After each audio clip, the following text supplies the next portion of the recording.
Il personaggio che oggi vogliamo ricordare e celebrare nella ricorrenza dei 130 anni dalla sua nascita, 22 gennaio 1891, nasceva ad Ales in Sardegna. Oggi lo facciamo con la collaborazione e con l'aiuto di due amici del gremio, Alessandro Pala, attore, al Carlo Felice Casula. Questo cervello non deve funzionare. Di Antonio Maria Masia, Roma, 4 giugno 2020, cimitero acattolico. Questo cervello non deve funzionare. Nei tuoi pensieri, il mondo grande e terribile, che tu volevi diverso, più giusto, solidale. E sognavi masse di cittadini, di lavoratori, uniti a sovvertire l'arrogante egemonia al potere. E sognavi i contadini e i pastori della tua isola, nuragica e muta, tenersi per mano e avanzare. E sognavi schiere di nuovi intellettuali, maestri per gli oppressi. Un giudizio su Antonio Gramsci che è stato dato da Eric Hobsbawm, un grande storico inglese che ha scritto la sintesi storica più nota sul Novecento. Novecento che Hobsbawm chiama l'età degli estremi e che Gramsci, come abbiamo sentito poc'anzi, chiama quella in cui c'è un mondo grande e terribile in cui lui è vissuto.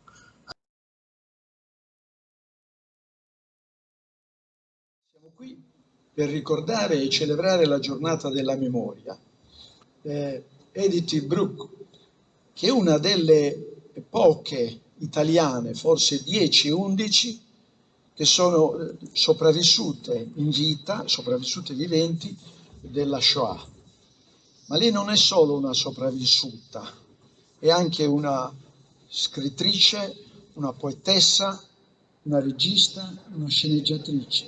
Fa anche la testimone della Shoah, dell'Olocausto, perché è nella missione di uno scrittore, di un poeta, testimoniare. In questa occasione presenteremo anche il suo ultimo libro, che è questo qua, Il pane perduto, in libreria da qualche giorno.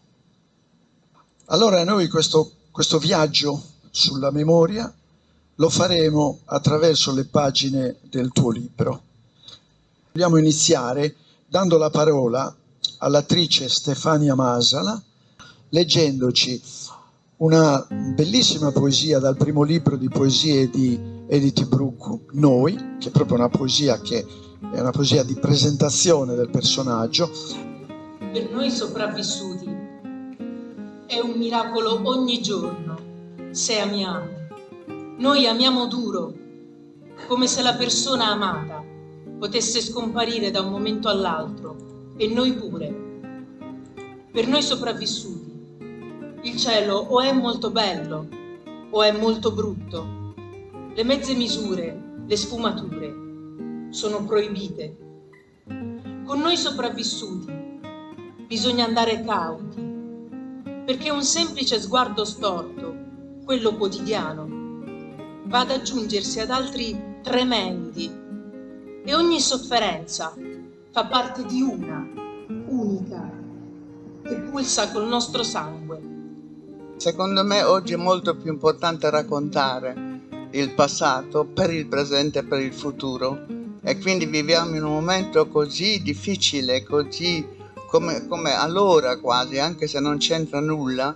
Io credo che bisogna stare molto in guardia per quello che sta accadendo sia in Italia sia quasi in tutta l'Europa, questa nebbia nera che sta avanzando, questo destra che sta marciando, questo razzismo, antisemitismo, discriminazione. Per me è molto allarmante. Sicuramente io sento molto di più di un altro qualsiasi tipo di razzismo o persecuzione o sofferenza, perché mi riguarda, mi identifico sempre con i perseguitati. Oggi, nella ricorrenza dei 130 anni dalla nascita di Antonio Segni, siamo qui per ricordare questo grande personaggio, al quale il gremio è particolarmente affezionato e riconoscente per via del rapporto ininterrotto che c'è stato tra Antonio Segni e l'Associazione dei Sardi di Roma e il gremio. Allora oggi noi lo ricordiamo con il professor Mario Segni e Antonio Casu, attore Francesco Madonna. Il 23 gennaio 1964 il gremio riceve il Presidente della Repubblica Antonio Segni. A riceverlo il Presidente l'onorevole Salvatore Mannironi di Nuoro, poi Ministro della Marina Mercantile, e il fondatore del gremio Pasquale Maritta. Antonio Segni fu un sardo attaccato in maniera, direi, morbosa alla Sardegna. Credo che sia stato l'uomo politico, almeno certamente fra i più rilevanti, più sardo intrinsecamente e più attento a quello che capitava in Sardegna. Quindi di lui possiamo dire certamente che era un moderato in politica, ma non era un moderato dal punto di vista della sua sensibilità sociale, e questo ne fa un precursore, un esponente anche di quel tipo di democrazia cristiana che poi ha lasciato il segno per almeno un ventennio.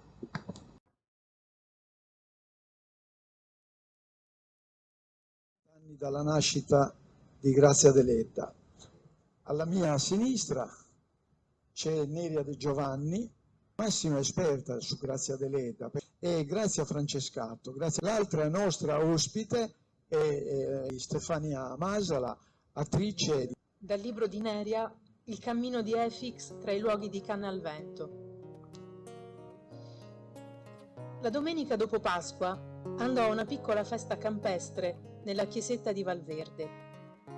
Era un pomeriggio freddo e sulla vallata dell'Isalle, battuta dal vento di tramontana, con Monte Albo giù in fondo fra le nuvole, come una nave incagliata in un mare burrascoso, pareva dominasse ancora l'inverno. È una coincidenza stranissima e molto bella stare qui a Roma, dove ricordiamo i 150 anni della nascita di Grazia Deledda, ma ricordare anche come la nostra Grazia ha vissuto qui a Roma più anni di quanti ne abbia vissuto in Sardegna. È venuta qui a Roma dopo il matrimonio nel 1900, è rimasta fino al 1936 quando è morta. Festa internazionale della donna, e perché festeggiamo, celebriamo davvero una grandissima donna, una luce nella letteratura mondiale e nazionale e sarda, e una luce anche per come ha vissuto, per la coerenza estrema tra quello che lei sentiva ed esternava con la sua scrittura.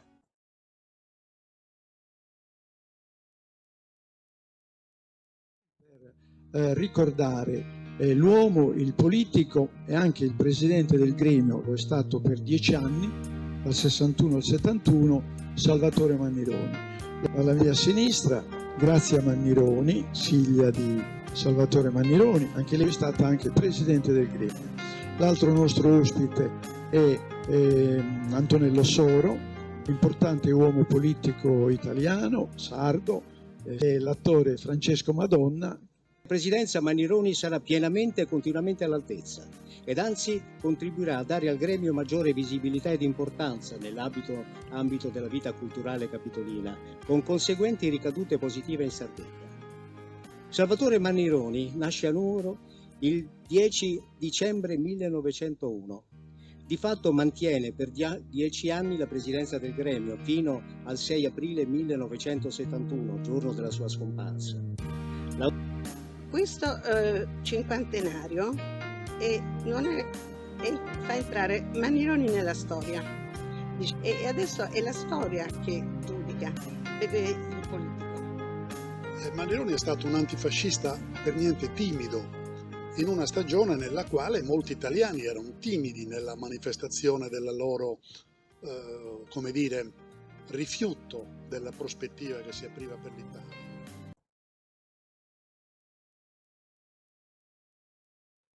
Siamo qui oggi in Sadia de Sa Sardigna e in questa giornata proprio importante per la Sardegna noi vogliamo ricordare, dedicandola, vogliamo ricordare questo grande personaggio sardo che è stato Emilio Lussu, e lo facciamo avvalendoci della preziosa e gentile collaborazione di Carlo Felice Casula, che già conosciamo, Italo Birocchi, che Alessandro Pala.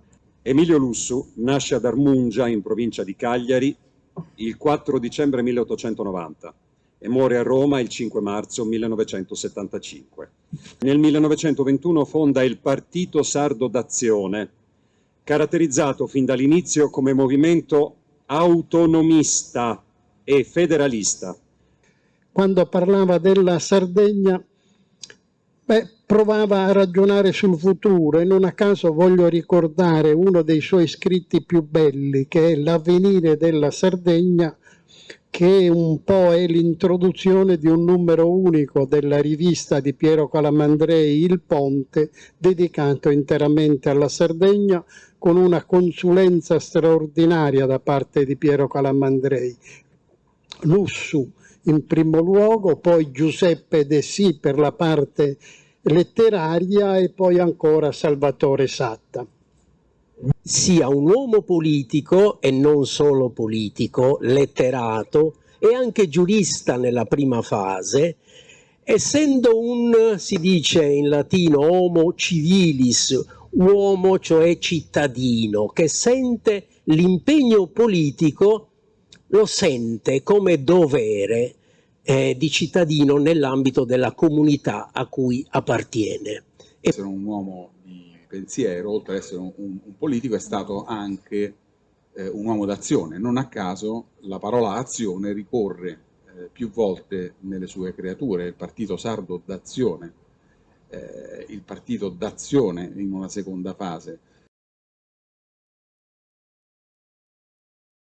È un incontro dedicato e destinato a favore dell'associazione SOS Talassemia di Roma. Per questo motivo io ringrazio la presenza dei responsabili del centro, che sono il professor Sergio Storti, eccolo qua, il professor Antonio Amato e la dottoressa Bianca Maria Ricerca.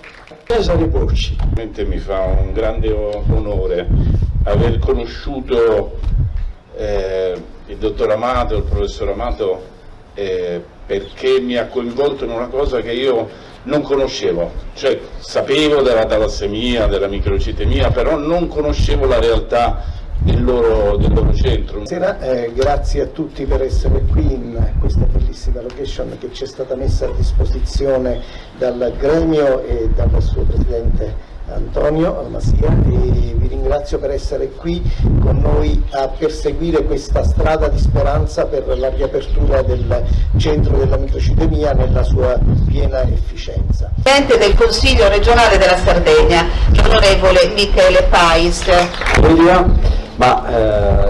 Io mi trovavo a Roma per concomitanti impegni di carattere politico e sapendo di questa meritevole e meritoria iniziativa non potevo non venire per portare il saluto della Sardegna. Se tu antica pietra, ma carne viva, lacerata da coltelli roventi, se laghi e fiumi fossero arterie e vene di piccoli globuli infetti, se fossero gracili ossa le tue montagne e le stelle del cielo i lumi disperati dei pallidi figli morenti, il mondo indifferente capirebbe che Mediterraneo, eppure fatale anemia. Oggi noi parleremo e dedicheremo questo incontro al sommo poeta Dante Alighieri, l'autore della Divina Commedia, in occasione dei 700 anni dalla sua scomparsa, 1321. Faremo questo con Clara Farina, attrice di cinema e teatro, recitatrice, a mio avviso è una delle migliori interprete dei versi in sardo, e la ringrazio per essere con noi oggi. Lei ci leggerà in particolare alcuni versi tratti dalla traduzione della Divina Commedia in sardo, fatta da un altro grandissimo personaggio della letteratura e della cultura sarda, il sacerdote Pietro Casu di Berchidda, grande letterato, come dicevo, predicatore, storico, poeta, che aveva appunto tradotto ai primi del secolo scorso la Divina Commedia in sardo. E Clara ci leggerà alcuni versi che abbiamo scelto per l'occasione. Assumei su cammino dessa vida, mi incontresi in donarde a busco oscura, casa via eretta vi perdida.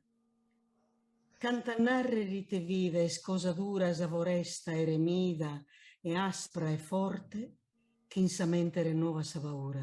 Secondo ospite che ringrazio tantissimo ed è Federico Francioni, docente di storia e filosofia al liceo, scrittore, ricercatore, e che è il coautore del libro del quale oggi parliamo, Dante e la Sardegna. Coautore perché lui si è occupato del saggio inserito nel libro. Nel libro poi c'è una parte che comprende un DVD, un documentario, un videodocumentario appunto sempre sul tema.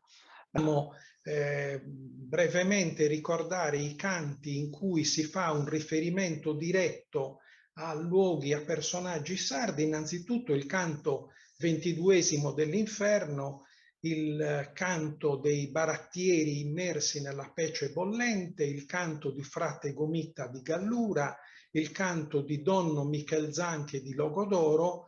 La conoscenza che Dante ha della Sardegna non è per niente superficiale, è una conoscenza comunque del relato. Poi del relato Dante aveva i suoi informatori, come vedremo. Il terzo ospite, anche lui ovviamente graditissimo, caro amico, è il professor Gaspare Mura, che è collegato da Roma, che è professore emerito all'Università Urbaniana Pontificia di Roma. Dante appartiene al Medioevo, l'età di mezzo tra la fine dell'Impero Romano e l'inizio dell'età moderna con l'Umanesimo e il Rinascimento. Un'epoca molto vituperata, in realtà una epoca splendida.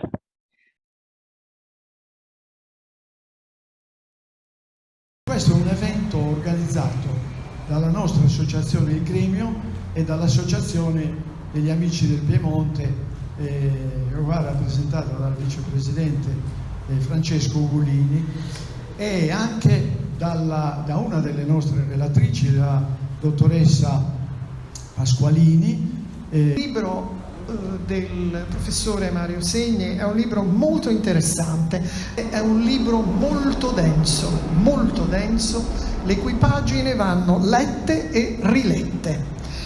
Io di questo libro di che cosa in particolare mi sono occupata?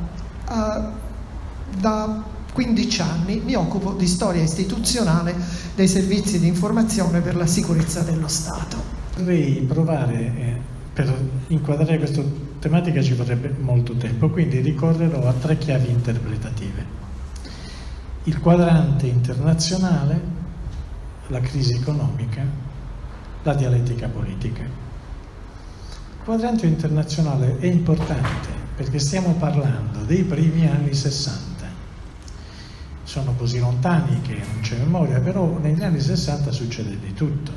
Chiaro, io questo libro l'ho scritto anche perché soprattutto personalmente perché sono figlio di Antonio Segni, quindi ho sentito giustamente appunto questo mi viene riconosciuto e non l'ho mai negato lo stesso. Però io credo che ormai sia passato tanto di quel tempo, sia cambiato talmente il mondo, siano tanto diverse le cose che oggi possa essere lecito chiedere a chi ha sostenuto più o meno consapevolmente e pieno di malafede, una tesi profondamente sbagliata e profondamente dannosa, di rivederla e di ammettere che le cose in Italia non sono andate come loro le hanno descritte.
Dopo aver pregato me, servo tuo, siano salvi per te, Signore Gesù Cristo, Figlio di Dio, luce dalla luce, e siano liberati dalle loro sofferenze.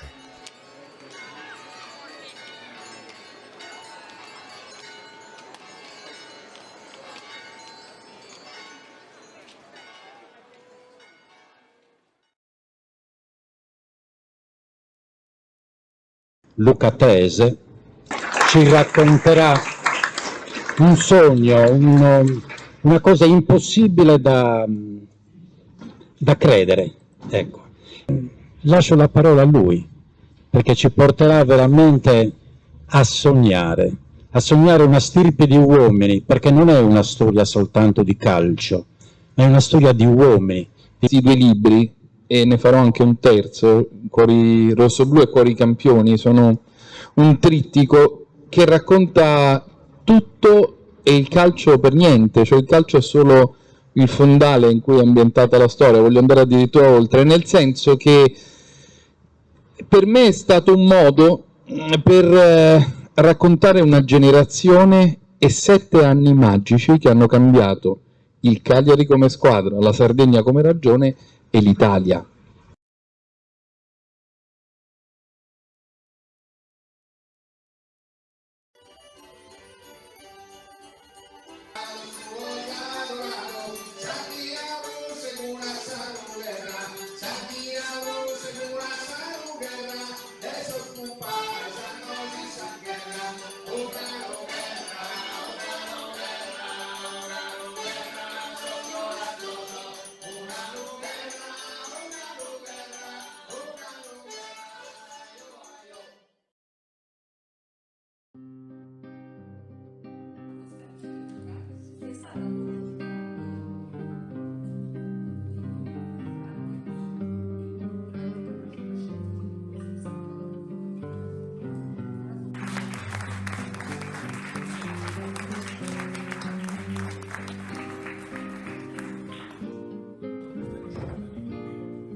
cene alla sarda per i miei amici continentali.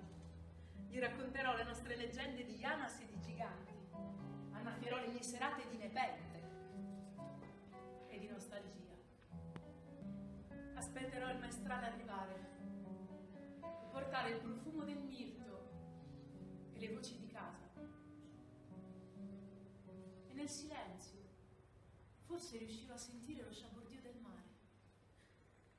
Immaginerò di vivere in una casa bianca, davanti all'asinara.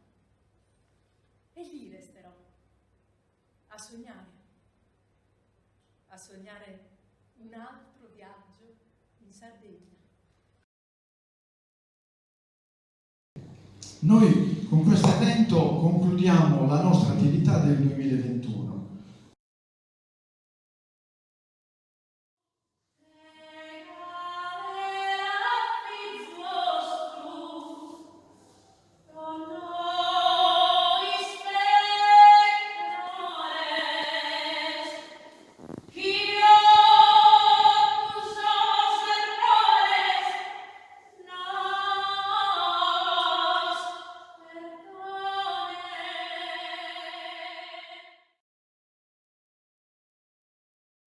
No.